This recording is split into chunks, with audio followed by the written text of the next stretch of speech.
जय भोलेनाथ, हर हर महादेव। धर्म प्रेमी बंधुओं, आज मैं आपको शिव पुराण के श्री रुद्र संहिता भाग 4 का दूसरा अध्याय सुनाने जा रही हूँ। प्रेम और श्रद्धा भाव से सुने। दूसरा अध्याय, स्वामी कार्तिकेय का जन्म। ब्रह्मा जी बोले, हे नारद, भगवान शिव तो सर्वेश्वर हैं, हर विषय की ज्ञाता हैं। भला उनसे कोई बात किस प्रकार छुप सकती है। भगवान शिव तो महान योगी हैं और सब कुछ जानने वाले हैं। इसलिए उन्होंने अपने योग के बल से यह जान लिया कि मैं विष्णु जी सभी देवताओं को साथ लेकर उनके पास आए हैं। तब वे बड़े हर्षित हुए और हम सबसे मिलने के लिए द्वार पर पधारे और हमारी स्तुति को स्वीकारते हुए बोले, आप सब एक साथ यहाँ क्यों पधारे हैं। तब हमने अपने आने का प्रयोजन बताते हुए कहा कि हे देवादिदेव करुणा निधान भगवान, तारकासुर के अत्याचार दिन प्रतिदिन बढ़ते जा रहे हैं। प्रभु, अब तो उपाय कीजिए कि हमें उसके आतंक से मुक्ति मिल जाए। देवताओं के इन वचनों को सुनकर भगवान शिव दुखी हो गए और कुछ देर तक चुपचाप कुछ सोचने के बाद बोले, हे देवताओं, आपके दुखों को मैं समझ रहा हूँ, परंतु मेरे लिए एक कठिन समस्या है कि मेरे द्वारा किए गए शक्तिपात को कौन धारण कर सकता है। ऐसा कहकर उन्होंने अपना शक्तिपात धरती पर गिरा दिया। तब सब देवताओं ने अग्निदेव से प्रार्थना की कि वे भगवान शिव की उस शक्ति को कपोत बनकर धारण कर लें। सब देवताओं का आग्रह स्वीकार करके अग्निदेव ने कपोत रूप धारण कर उस शक्ति को अपने अंदर समाहित कर लिया। जब बहुत देर तक भगवान शिव देवी पार्वती के पास वापस नहीं पहुँचे तो परेशान होकर देवी स्वयं उन्हें देखने बाहर चली आईं। वहाँ जब उन्होंने अग्निदेव को शक्ति का भक्षण करते हुए देखा तो वे क्रोधित हो गईं। उस समय उनकी आंखों गुस्से से लाल हो गई थीं।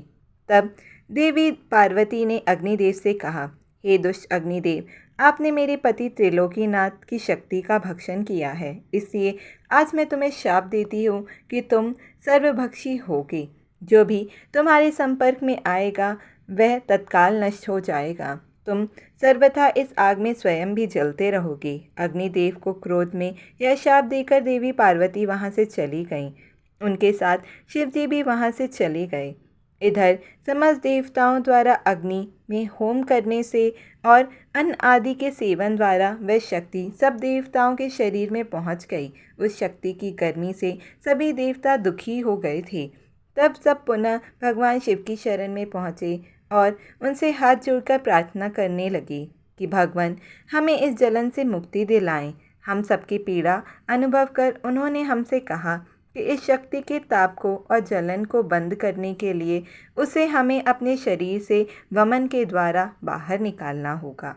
भगवान शिव की आज्ञा मानकर हम सभी देवताओं ने वमन द्वारा शिवजी की उस शक्ति को अपने शरीर से निकाल दिया।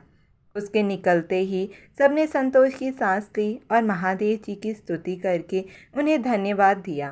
परंतु अग्निदेव की पीड़ा किसी भी प्रकार कम नहीं हो रही थी। उनका हृदय जल रहा था।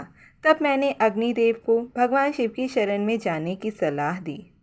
मेरी बात मानकर अग्नि देवता ने भक्तवत्सल भगवान शिव की बहुत स्तुति की। तब शिवजी प्रसन्न हुए और बोले, कहिए अग्निदेव, आप क्या कहना चाहते हैं। तब अग्निदेव ने हाथ जोड़कर भगवान को प्रणाम किया और उनकी स्तुति की। तत्पश्चात वे बोले, हे देवादिदेव, कृपा करके मेरे अपराध को क्षमा कर दीजिए। मैं बहुत बड़ा मूर्ख हूँ जो मैंने आपकी शक्ति का भक्षण कर लिया। आप मुझे क्षमा करें और मुझ पर प्रसन्न हों। भगवान, मुझ पर कृपा कर इस शक्ति के ताप को कम करके मुझे मुक्ति दिलाएं। यह सुनकर भगवान प्रसन्नतापूर्वक अग्निदेव से बोले, हे अग्निदेव, आपने उस शक्ति का सेवन करके बहुत बड़ी भूल की है। अपने किए हुए दंड का भाग तो भोगना ही पड़ता है, इसलिए मैं आपको क्षमा करता हूँ क्योंकि आप काफ़ी समय से इसे भोग रहे हैं। तुम मेरी इस शक्ति को किसी नारी शरीर में स्थिर कर दो। ऐसा कहने से तुम्हारे सभी कष्ट नष्ट हो जाएंगे।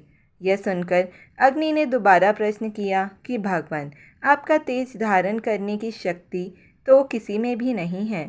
तभी नारद, तुम भी वहीं आ गए और अग्निदेव से बोले कि जैसा भगवान शिव की आज्ञा है वैसा ही करो। ऐसा करने से तुम्हारे कष्ट दूर हो जाएंगे। तब तुमने अग्निदेव से कहा कि माघ महीने में जो भी स्त्री सबसे पहले प्रयाग में स्नान करके उसके शरीर में आप इस शक्ति को स्थित कर देना। माघ का महीना आने पर सुबह ब्रह्म मुहूर्त में सर्वप्रथम सप्तऋषियों की पत्नियां प्रयाग में स्नान करने पहुंची। स्नान करने के उपरांत जब उन्होंने अत्यधिक ठंड का अनुभव किया तो उनमें से 6 स्त्रियां अग्नि के पास जाकर आग तापने लगीं। उसी समय उनके रोमों के द्वारा शिवजी की शक्ति के कण अग्नि से निकलकर उनके शरीर में पहुंच गए। तब अग्निदेव को जलन की पीड़ा से मुक्ति मिल गई। समय अनुसार वे 6 ऋषि पत्नियां गर्भवती हो गईं। उनके पतियों ने उन्हें व्यभिचारी समझकर उनका त्याग कर दिया। तब वे सब हिमालय पर्वत पर जाकर तपस्या करने लगीं। वहीं उस पर्वत पर उन्होंने कई भागों में मानव अंगों को जन्म दिया, परंतु वह पर्वत उनके भार को सहन नहीं कर सका और उसने उन्हें गंगा जी में गिरा दिया। गंगा जी ने उन्हें जोड़ दिया, पर वह बालक इतने तेज से भरा हुआ था कि वह उस तेज को सहन नहीं कर सकी और उसे अपनी तरंगों में बहाकर सरकंडे के वन के निकट छोड़ दिया।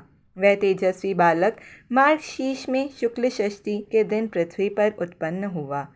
उसके पृथ्वी पर आते ही सभी को आनंद की अनुभूति हुई।